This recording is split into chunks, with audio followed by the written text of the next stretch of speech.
Estamos de vuelta ya con Soledad Agüero para revisar todo lo que ha ocurrido en materia internacional, Sole, pero primero nos vamos a ir directo a España. Sí, porque ocurrió lo que se veía venir, Mane, que es la votación de investidura de Pedro Sánchez, porque finalmente el gobierno lo religió como presidente del gobierno. Esto después de las elecciones de julio, que habían sido hace 4 meses. Ningún partido había logrado los 176 escaños que se necesitan para ser investido.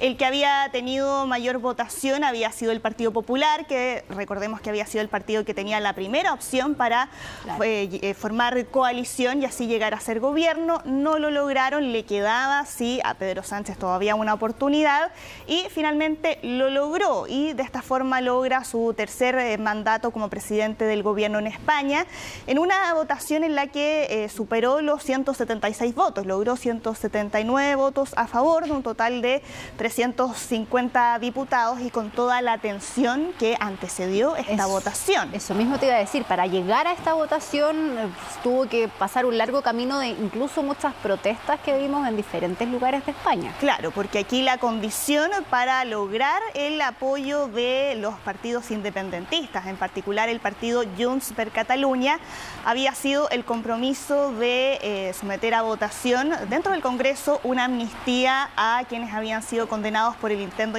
independentista de 2017. Eso todavía, Mane, necesita una tramitación larga en el Congreso. El Partido Popular ya ha dicho que va a recurrir a instancias judiciales para que eso no salga adelante, pero ese ha sido el principal foco de conflicto, lo que ha llevado a muchas personas a que en las últimas semanas salgan a manifestarse.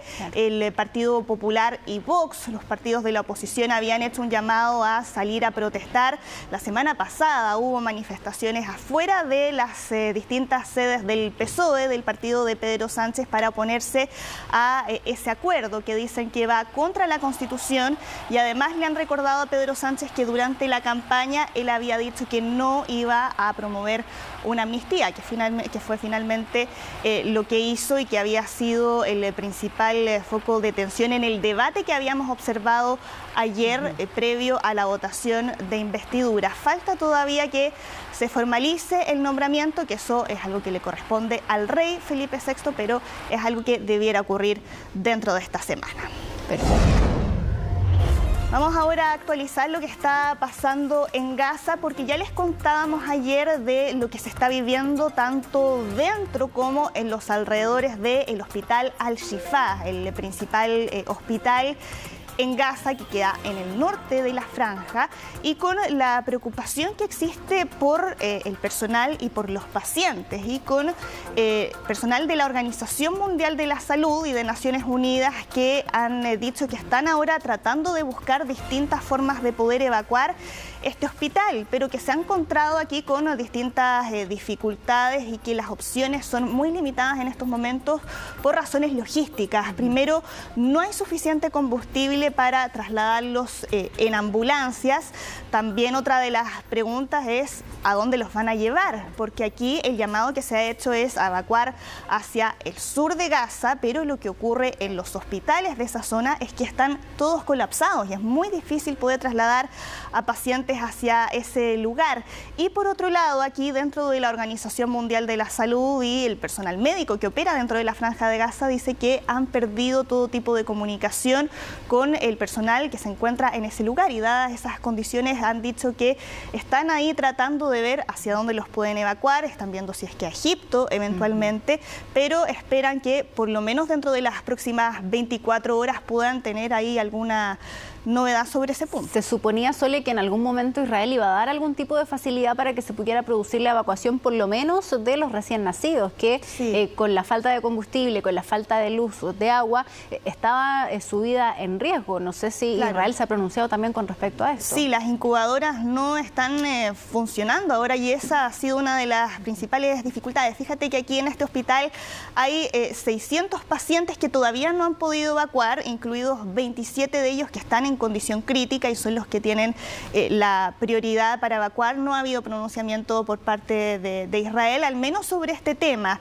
sobre el operativo en general que están desarrollando dentro del hospital. Recordemos que aquí, de acuerdo a la narrativa de Israel, ellos dicen que que debajo de este hospital, en los subterráneos, hay túneles de Hamás, y dicen que en este operativo, en las distintas piezas del lugar, dicen que encontraron computadores vinculados a Hamás y también armamento, que es una versión que desde Hamás han salido a desmentir. Y desde el Consejo de Seguridad de Naciones Unidas se aprobó una resolución que hace un llamado a una pausa humanitaria. No utilizan aquí el concepto de alto al fuego, pero sí hacen un llamado a avanzar hacia una pausa humanitaria de varios días. Tampoco ahí especifican cuántos, para poder aquí mejorar. Se supone que tenían esta pausa humanitaria de 4 horas al día. Sí, ahora que es algo que, claro, dado lo que está ocurriendo, para muchos no ha sido suficiente para aliviar las condiciones que se están viviendo ahí, y en paralelo además con todas las negociaciones que ha habido para poder liberar a los rehenes que están todavía en manos de Hamás. Y sigamos ahora con este encuentro que había sido muy esperado durante el día de ayer entre Xi Jinping, el presidente chino, junto con Joe Biden en San Francisco, en el marco de la cumbre de la APEC. Y que en general aquí los medios en China valoraron el tono en el que se dio esta reunión, pero con unas declaraciones que dijo después Joe Biden tras este encuentro, que fue un encuentro que duró poco más de 3 horas, donde Joe Biden reiteró que Xi Jinping es un dictador, que es algo que ya le habíamos escuchado en junio de este año, después de toda la polémica que hubo a partir de los supuestos globos espías chinos. Y Joe Biden dio aquí una conferencia de prensa, una periodista le preguntó si es que efectivamente seguía considerando que Xi Jinping era un dictador, y su respuesta frente a eso fue: mira, lo es. Y después la explicación que da es decir, es un dictador en el sentido de que es un tipo que dirige un país comunista basado en una forma de gobierno totalmente diferente a la nuestra, que como podrán imaginarse, dentro de Beijing no cayeron muy bien esas declaraciones. Después de una reunión que se supone tenía que bajar un poco la tensión de la relación entre ambos países, que duró 3 horas, fue bastante larga la reunión, y bueno, terminar con estas declaraciones quizás no ayudó mucho a lo que se esperaba. Claro, aunque más allá de eso sí hubo algunos acuerdos, que había sido algo que ayer ya habíamos alcanzado a anticipar, y que tiene que ver principalmente con restablecer la línea militar entre ambos países. También tocaron temas relacionados con inteligencia artificial y con la producción del fentanilo, que es también otro de los temas de interés que se esperaba que se tocaran en ese encuentro. Vayámonos ahora hasta China para revisar las imágenes de este incendio que estamos viendo, que es un incendio que ocurrió dentro de un edificio de oficinas de una compañía de carbón en el norte de China, y que por el avance de las llamas hubo 26 personas que murieron, y lo que se sabe es que casi todos los muertos eran trabajadores de esa oficina. Hay un total además de otras 38 personas heridas. Estuvieron ahí durante largas horas tratando de apagar el fuego. Finalmente ya lograron controlarlo, según se dijo. No se sabe todavía cuál fue la razón de por qué se inició este incendio, pero hay personal de esta empresa que se encuentra detenido. No han especificado de cuántos se están hablando, pero sí ya se anunció que se va a hacer una investigación para tratar de esclarecer todavía todas esas dudas, todas las responsabilidades que puedan existir detrás del incendio, donde hubo personas que fueron rescatadas. Se estima que cerca de 70 personas pudieron salvar ilesas por la labor que estuvieron desarrollando además los rescatistas. Y con este tipo de accidentes, Mane, que en China ya hemos visto, aquí los estándares de seguridad son bajos. Los protocolos para este tipo de emergencias. Claro, y tampoco hay medidas que obliguen a cumplir con todos los protocolos que se han establecido para evitar este tipo de catástrofes. Y por eso es que después se conoció una declaración de Xi Jinping haciendo un llamado a poder sacar alguna lección en base a este accidente, para ver si es que eso conduce a algún tipo de mejora frente a los estándares que existen actualmente. Claro. Y sigamos actualizando aquí lo que ocurre en Islandia, porque hemos visto cómo ha aumentado la actividad volcánica en algunas zonas del país y con el aumento de la mano con todo eso de la actividad sísmica.